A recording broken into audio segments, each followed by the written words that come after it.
नमस्कार, भारत लाइव देख रहे हैं आप। जिस तरह की बातें बिहार में चल रही हैं, उन बातों में भारतीय जनता पार्टी कहां खड़ी है?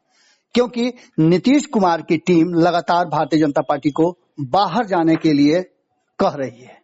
अब ऐसी स्थिति में भारतीय जनता पार्टी का क्या फैसला होगा? क्योंकि भारतीय जनता पार्टी पर यह आरोप लग रहा है कि वो नीतीश कुमार के साथ ज्यादती कर रही है, दबंगई कर रही है और अपना मुख्यमंत्री देने का भीतर ही भीतर प्लान कर रही है। इस बीच में अग्निपथ योजना भी आ गई, जिसने नीतीश कुमार भले ही सामने नहीं आए हों, लेकिन कहीं ना कहीं उनके टीम द्वारा, उनके वरिष्ठ नेताओं द्वारा इसको मुख्य समर्थन था और इसे वापस लेने की बात कही जा रही थी। इन सब पर भारतीय जनता पार्टी के लगातार बयान आ रहे हैं, लेकिन पार्टी के प्रवक्ता अखिलेश सिंह लगातार इस मुद्दे पर चुप थे।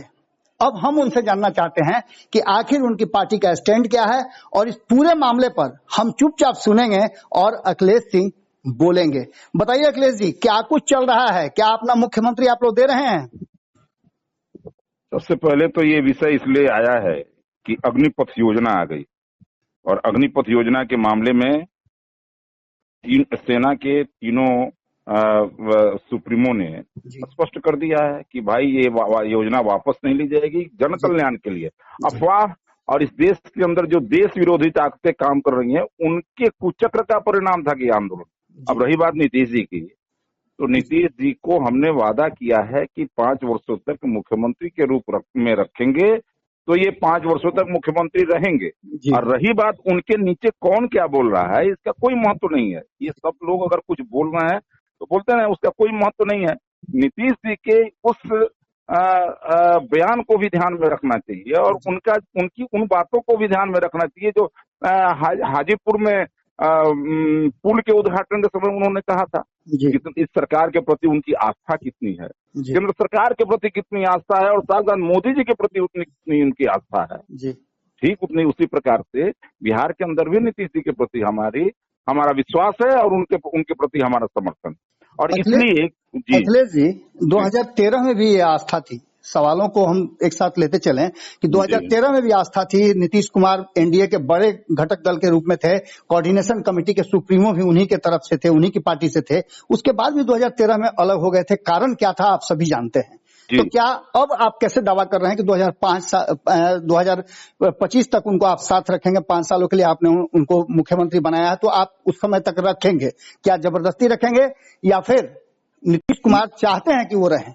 देखिए, 2013 में जो कुछ हुआ जी, वो स्थिति आज नहीं है। उसको मैं थोड़ा डिफाइन करना चाहता हूँ। जैसे 2013 में गठबंधन टूटा और उसके बाद नीतीश जी किसी के साथ गए जी, और वो भी एक अनुभव हमारे सामने है जी। और इसलिए गलती बार बार नहीं होती है, गलती एक बार होती जी। और उस अनुभव को ध्यान में रखते हुए ये गठबंधन चल रहा है। क्योंकि नीतीश जी और के साथ हमारा गठबंधन एक ही मुद्दे पर चल रहा है, वो मुद्दा है विकास का मुद्दा। बिहार जो विकास से बिल्कुल कोसों दूर चला गया था, जहां विकास की कोई किरण ही नहीं आ रही थी, एक ढंग से अमावस लगा हुआ था, उस अमावस को दूर करने का काम हमारी गठबंधन ने किया है। और इसलिए गलती हो गई थी, ये जरूर है, लेकिन उस गलती को बार बार नहीं दोहराया जा सकता है, जिसने बिहार के विकास को अवरोध ही नहीं किया, बल्कि राजनीतिक द्वेष, राजनीतिक क्लेश और राजनीतिक विष को पैदा करने का काम किया था। अब वो फिर नहीं दोहराया जा सकता है। भारतीय जनता पार्टी के साथ नीतीश कुमार जी जितना कंफर्टेबल हैं, मैं समझता हूँ वो किसी के साथ नहीं हो सकते हैं। और विकल्प नहीं है बिहार के अंदर, एक ही विकल्प है, बीजेपी और जदयू दोनों मिलकर के बिहार के अंदर सरकार चलाते हुए विकास का काम कर सके। क्योंकि नितिन गडकरी जी अगर पैसा दे रहे हैं सड़क के लिए और पुल के लिए, तो नीतीश कुमार जी सदुपयोग कर रहे हैं। हमें भी विश्वास है कि अगर यहाँ पर बीजेपी की सरकार हो या फिर नीतीश जी के साथ सरकार हो, तभी विकास हो सकता है। अगर तेजस्वी जी का किसी कारण से अगर सरकार में एंट्री हो गया तो फिर वही होगा, परिवार का विकास, भाई भतीजे का विकास, सभी संबंधियों का विकास और नौकरी से लेकर के एक एक काम के लिए पैसे लेने का काम। अखिलेश जी, आपने विकास के पैमाने तो बता दिए, विकास का आपने कई खाका बताया, कई ऐसी बात बताई जिसमें विकास हो रहा है, लेकिन आप ही के तथा कहा जाता है कि ऑब्जर्वर पत्रिका में लगातार इस बात को लेकर के 17 सालों के आपके शासन को लेकर के, बिहार की स्थिति को लेकर के जो बातें कही गई है उससे आप अछूते नहीं हैं। साफ तरीके से बिहार को कहा गया है कि नीतीश कुमार के अगुवाई में बिहार पिछड़ा है और अंतिम राज्यों की श्रेणी में आ गया है। ये दो तरह की रणनीति और राजनीति क्यों? नहीं, ऐसा कुछ नहीं है। कहाँ क्या छपा इस पर नहीं जाना, लेकिन ये कोई अंधा आदमी भी जिसके पास ये भौतिक दृष्टि नहीं हो, बावजूद इसके अगर वो बिहार के अंदर 2005 के पहले आया होगा और अब आ रहा होगा, अंतर है। और ये अंतर स्पष्ट है, किसी को कहने की जरूरत थोड़े है। जिस बिहार के अंदर गंगा पुल पर गंगा नदी पर सिर्फ 3 पुल थे, कुछ ही दिनों में 18 पुल होने वाले हैं। जिस बिहार के अंदर 3 मेडिकल कॉलेज थे, कुछ ही 18 हो गए हैं और ये होते होते 26 तक जाने वाले हैं। मैं मोतिहारी का रहने वाला हूं बिहार में। इस छोटे से जिले के अंदर भी, एक पिछड़े जिले के अंदर भी मेडिकल कॉलेज का प्रपोजल है, जिस प्रपोजल पर काम हो रहा है। तो ये समझने की जरूरत है कि जिस बिहार के अंदर लालटेन युग था, आज घर घर में बिजली है। उस बिहार के अंदर खेतों के अंदर भी बिजली पहुंच रही है और पुल और सड़क का जाल बिछा हुआ है। तो ये आम आदमी के भी समझने की जरूरत है कि जहां मजाक होते थे, जुमले होते थे कि अगर कोई मोटरसाइकिल पर बीबी को लेके जा रहा है तो हर किलोमीटर पर एक बार पीछे टटोलना पड़ता था, बीबी है कि गिर गई। तो उस बिहार के अंदर आज सड़कें अच्छी हुई हैं, उस बिहार के अंदर पुल पुलिया बना है, उस बिहार के अंदर लॉ एंड ऑर्डर की स्थिति यह है कि आज बिहार के अंदर कानून अपना काम कर रहा है। कल तक कुर्ता पजामा वाले लालटेन वाले नेताजी के आदेश से एफआईआर होता था, अन्यथा एफआईआर भी नहीं होता था। आज सामान्य आदमी भी जाकर के कहेगा तो एफआईआर हो जाता है। तो ये सब जो परिस्थितियां बदली हैं, ये सामान्य आदमी भी देख रहा है और ये इसलिए बदली है कि नीतीश जी और बीजेपी का साथ है। और इसमें से ये नहीं कहा जा सकता है कि अकेले नीतीश जी ने किया या बीजेपी ने किया, दोनों का साथ है तभी हुआ है। और ये साथ अगर टूटेगा तो बिहार के विकास का सपना टूटेगा, ये बात तय है कि अगर ये साथ टूटेगा तो बिहार के विकास का सपना टूटेगा, बिहार के विकास का जो ये तार है ये टूट जाएगा। और इसलिए निश्चित रूप से ये चलेगा और हम 2025 तक निश्चित रूप से साथ में सरकार में चला करके बिहार के विकास के लिए आगे बढ़ते रहेंगे। अखिलेश जी, आपने जो बातें कही उसमें एक डर आपके मन में भी है कि अगर चलेगी ये सरकार, अगर ये सरकार नहीं चलेगी तो विकास नहीं होगा। इस बीच में आपको एक खबर के माध्यम से आपने भी सुना ही होगा कि किस तरह से राष्ट्रीय जनता दल के लोग लगातार इस बात को कह रहे हैं, नीतीश कुमार को निमंत्रण दे रहे हैं और भीतर ही भीतर कहने वाले तो ये भी कह रहे हैं कि तैयारियां शुरू हो चुकी है, जश्न मनाया जा रहा है कि नीतीश कुमार आपके साथ छोड़ करके दूसरे खेमे में जा रहे हैं। ये रमजान के महीने में एक इफ्तार पर नीतीश जी और तेजस्वी जी का मिलन हुआ 2 बार जी। अब इसके बाद इनको मीठे मीठे सपने आने लगे जी। अब ये सपना देखना तो सबका अधिकार है, लेकिन सपनों से वास्तविकता का कोई संबंध नहीं था, न होने वाला है। एक बात समझ लीजिए। दूसरी बात, ये कोई भी प्रयास असफल रहा है और रहेगा, ये भी तय बात है, क्योंकि इन प्रयासों में न कोई दम था।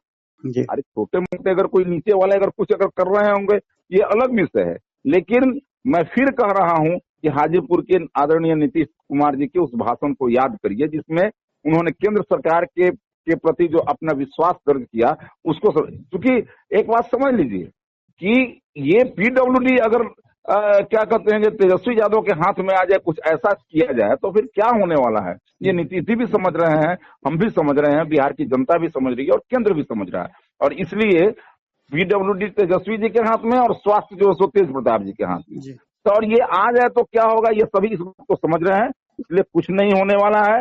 एक बात समझ लीजिए कि ये न उधर का प्रयास सफल होगा, न इधर से कोई प्रयास नहीं हो रहा है। आप निश्चित रहिए 2025 तक सरकार से। अखिलेश जी, आप ही के सम्मानित विधायक हैं जो लगातार जदयू के नेताओं को कई तरह की बातें कहते हैं और जदयू की तरफ से भी आपके अध्यक्ष को कहा जाता है कि उनका मानसिक संतुलन ठीक नहीं है।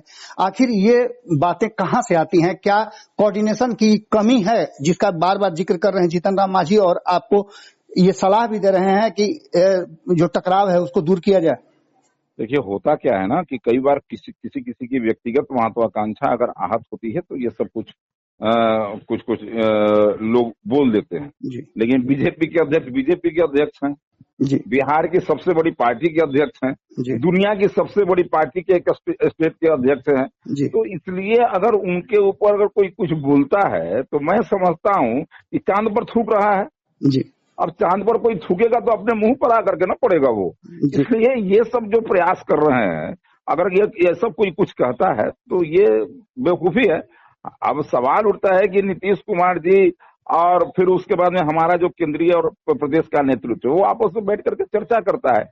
इस बीच में अगर कोई बोल रहा है तो ये उसकी बेवकूफी है, या ये कहा जाए कि उसका बचकाना हरकत है। और इसलिए संबंधों को हम बखूबी निभाना जानते हैं। देश के अंदर किस प्रकार से कॉल्यूशन गवर्नमेंट चलता है, किस प्रकार से साझेदारी से सरकार चलती है, अगर किसी ने सच करके दिखाया है तो हमने दिखाया है। हम किसी भी अपने पार्टनर को हमारे इतिहास में कभी हम धोखा नहीं दिए हैं। जो कांग्रेस और बाकी राष्ट्रीय जनता दल का ये फितरत रहा है कि वो पार्टनर को धोखा देते रहे। हम धोखा खाए जरूर हैं, जैसे शिवसेना से हमने धोखा खाया जरूर, लेकिन हमने किसी को धोखा देने का काम नहीं किया। उत्तर प्रदेश का मामला, इसका मतलब कि नीतीश कुमार को 2025 तक आप लोग हर हाल में मुख्यमंत्री की कुर्सी पर बना करके रखेंगे? नहीं, ये हर हाल का क्या मतलब होता है? मतलब ये होता है कि एक ही हाल है, वो है विकास का मुद्दा। और दूसरा मामला ये है कि हम सभी आपस में ये 2025 को में अब साथ चलने के लिए जनता से वादा करके आए हैं जी। और जनता ने हमको मैंडेट इसलिए दिया है कि आप दोनों साथ चल करके सरकार चलाइए 5 वर्षों तक। हम जनता के उन विश्वास को धोखा के प्रति विश्वासघात नहीं कर सकते। जनता ने जिस प्रकार से हमसे आशाएं की हैं, उन आशाओं पर हम पानी नहीं फेर सकते। इसलिए कि जनता जनार्दन होती है, इसी जनता में इस कलयुग में इसी जन में भगवान है, और इसलिए इस भगवान को हम धोखा नहीं दे सकते। भगवान ये जन के अंदर जो भगवान है ये चाहता है कि हम 25 तक एक साथ सरकार चलाएं। मेरा अंतिम सवाल होगा, 2015 में आप ही के सवाल से ये उपजा है कि 2015 में भी तो 5 सालों के लिए जनादेश मिला था, तो फिर आप दावा कैसे कर सकते हैं कि नीतीश कुमार जी आपके साथ रहेंगे? मैं फिर उसी बात को दोहरा रहा हूं कि 2015 तक वो मिला था, लेकिन वह गठबंधन जो था, उस गठबंधन में तालमेल इसलिए नहीं था कि एक पार्टी ऐसी थी जो सिद्धांतों के आधार पर चलने वाली थी, दूसरी पार्टी ऐसी थी जो परिवारवाद के आधार पर चलने वाली थी। आज दोनों पार्टियां ऐसी हैं जिसमें परिवारवाद कहीं नहीं है, और इसलिए ये दोनों पार्टियां चल रही हैं। वहां पर तो एक पार्टी ऐसी थी जहां जीजा जी को भी खुश रखना था, बहन जी को भी खुश रखना था, फूफा जी, चाचा जी, नाना जी, काका जी, सबको खुश रखना था, और इसलिए वो गवर्नमेंट नहीं चल सकी।